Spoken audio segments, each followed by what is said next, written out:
چھٹا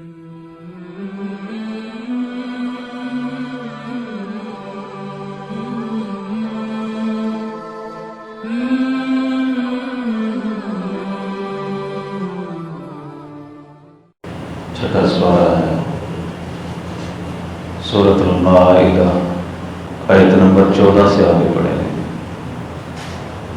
اعوذ باللہ من الشیطان الرجیم، بسم اللہ الرحمن الرحیم۔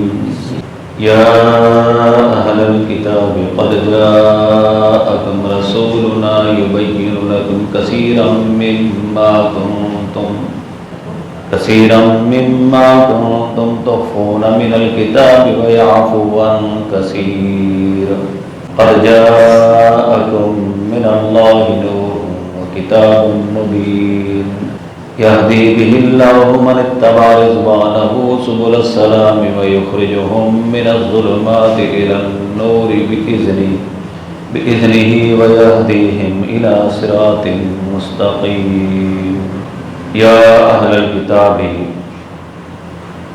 اے کتاب والو، قد جاءکم رسولنا، یقیناً آیا ہے تمہارے پاس ہمارا رسول، یبین لکم کثیرا، وہ ظاہر کرتا ہے تم پر بہت سی چیزیں، مما کنتم تخفون من الکتاب، جن کو تم چھپاتے ہو کتاب میں سے، وَيَعْفُو عَنْ كَثِيرٍ، اور وہ درگزر کرتا ہے بہت سی چیزوں سے۔ قَدْ جَاءَكُم مِّنَ اللَّهِ نُورٌ وَكِتَابٌ مُّبِينٌ، یقیناً آئی ہے اللہ کی طرف سے روشنی، وَكِتَابٌ مُّبِينٌ، اور کتاب ظاہر کرنے والی، يَهْدِي بِهِ اللَّهُ مَنِ اتَّبَعَ رِضْوَانَهُ، اس سے اللہ ہدایت دیتا ہے اس کو جو پیروی کرتا ہے اس کی رضا کی، سبل السلامی، سلامتی کے راستے، ویخرجہم، اور ان کو نکالتا ہے اندھیروں سے روشنی کی طرف، باذنہ، اپنے حکم سے، ویہدیہم، اور ان کو چلاتا ہے الی صراط مستقیم، سیدھے راستے کی طرف۔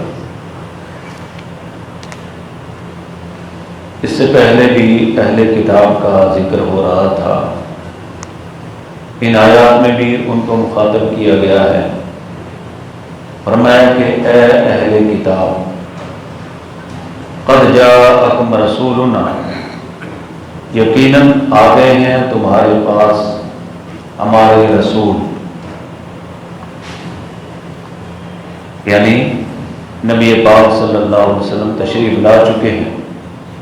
یبین لکم کثیرا مما کنتم تخفون، وہ ظاہر کرتے ہیں تمہارے سامنے بہت سی چیزوں کو جن کو تم کتاب میں سے چھپاتے ہو۔ یہودی اپنے احکام کو جو ان کی منشا کے، ان کے مفادات کے خلاف ہوتے تھے، اس کو چھپا دیتے تھے، ظاہر نہیں کرتے تھے۔ جیسا کہ آپ نے سنا تھا کہ یہودیوں میں سے ایک آدمی نے زنا کیا، تو ان کو پریشانی ہوئی کہ یہ تو بڑا مالدار آدمی ہے، اگر اپنی تورات کے مطابق حکم دیں گے تو اس کو سنسار کرنا پڑے گا۔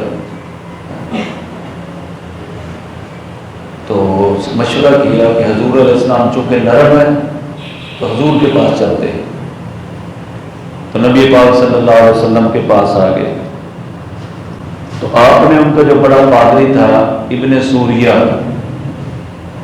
اسے کہا کہ تمہاری کتاب میں کیا لکھا ہے، تو رات میں اس کی سزا کیا ہے؟ زنا کی۔ تو اس نے کیا کیا، شروع سے بھی پڑھا آخر سے بھی پڑھا، جہاں وہ سزا کا ذکر تھا اسے چھوڑ دیا۔ عبداللہ بن سلام بھی بیٹھے تھے، یہ یہودیوں کے بڑے عالم تھے، کہنے لگے یا رسول اللہ، اللہ کا دشمن جھوٹ بول رہا ہے، تو رات میں زانی کی سزا سنسار کرنا لکھی ہے، جسے یہ پی گیا ہے، ظاہر نہیں کی۔ تو ایسے لوگ تھے جو اپنے مقصد کے، مفادات کے خلاف چیزیں ہوتی تھی اسے بیان نہیں کرتے تھے۔ یا اہل الکتاب، اے اہل کتاب، قد جاءکم رسولنا، یقیناً آ گئے ہیں ہمارے رسول تمہارے پاس، یبین لکم کثیرا مما کنتم تخفون، وہ بیان کرتے ہیں تمہارے لیے بہت سی چیزیں جن کو تم چھپاتے ہو کتاب میں سے، ویعفو عن کثیر، اور بہت سی چیزیں ہیں جن کو وہ چھوڑ دیتے ہیں، معاف کر دیتے ہیں۔ یاد رکھیں کہ جو سزا ہے سنساری کی، اسلام میں بھی وہی ہے، تورات میں بھی وہی ہے، اور انجیل میں بھی وہی ہے۔ انجیل میں ہے کہ جس نے پڑوسی کی بیوی سے زنا کیا وہ جان سے مارا جائے گا، وہ جان سے مارا جائے گا۔ تینوں کتابیں اس پر متفق ہیں کہ زنا کی سزا سنساری ہے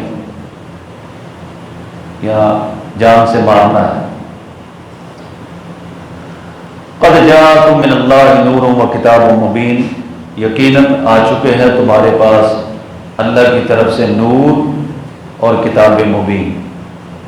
یہ نور اور کتاب مبین ایک ہی چیز ہے، یعنی قرآن مجید جو کہ روشنی بھی ہے اور کھلی ہوئی ظاہر کرنے والی احکام کو کتاب بھی ہے۔ اگر یہ دونوں چیزیں ایک ہیں، اس کی دلیل کیا ہے؟ اس کی دلیل یہ ہے کہ یہدی بہ اللہ، اس کے ساتھ اللہ تعالیٰ ہدایت دیتے ہیں۔ یہدی بہ اللہ، یہ بہ، یہ ہا جو ضمیر ہے یہ واحد کے لیے ہے۔ اگر یہ دو علیحدہ چیزیں ہوتی تو یہدی بہما ہوتا، یہدی بہما تثنیہ کی ضمیر آتی۔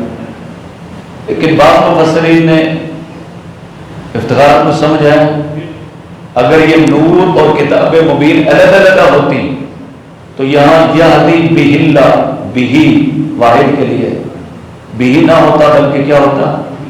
بہما تثنیہ کی ضمیر آتی اگر یہ علیحدہ ہوتی۔ تو بعض مفسرین نے نور اور لیا ہے اور کتاب مبین اور مراد لی ہے۔ نور سے مراد جناب رسول اللہ صلی اللہ علیہ وسلم کو لیا ہے۔ یاد رکھیں کہ نبی پاک صلی اللہ علیہ وسلم کو انسان نہیں مانتا، بشر نہیں مانتا، وہ کافر ہے، اس لیے کہ وہ قرآن کی آیات کا انکار کرتا ہے۔ قل انما انا بشر، آپ کہہ دیجیے میں انسان۔ جہاں تک نور کا معنی ہے، نور سے مراد نور ہدایت۔ ہم تو حضور کے صحابہ کو بھی نور مانتے ہیں کہ وہ نور ہدایت ہے، تابعین نور ہدایت ہے، بزرگان دین نور ہدایت ہے۔ لیکن اگر پیدائشی اعتبار سے حضور کے بشریت کا انکار کیا جائے تو پھر یہ قرآن کی آیات کا انکار ہے۔ اور بعض یہ بھی بنائی ہوئی چیزیں، اللہ ہی جانے کون بشر ہے، اللہ ہی جانے کون بشر ہے، ایسا کہنے والا بھی کافر ہے۔ اگر حضور کی طرف نسبت کرتے ہوئے یہ بات کہتا ہے نا، یہ بھی کفر ہے۔ تجھے پتہ ہی نہیں کہ حضور علیہ السلام بشر ہیں یا کیا ہیں؟ اگر ان چیزوں کی نسبت حضور کی طرف کرتے ہوئے یہ بات کہتا تو یہ بھی کفر ہے۔ حضور علیہ السلام کا انسان ہونا، بشر ہونا قرآن سے بھی ثابت ہے اور احادیث سے بھی ثابت ہے۔ حضرت عائشہ رضی اللہ عنہ فرماتی ہے کہ نبی پاک صلی اللہ علیہ وسلم انسان ہیں، بشر ہیں۔ تو لیکن جو اہل بدعت ہیں وہ ایک دفعہ یہ لوگ آئے کہ آپ ہمیں معجزہ دکھائیں، تو نبی پاک صلی اللہ علیہ وسلم نے ارشاد فرمایا هل كنت الا بشر رسولا، میں تو انسان رسول ہوں۔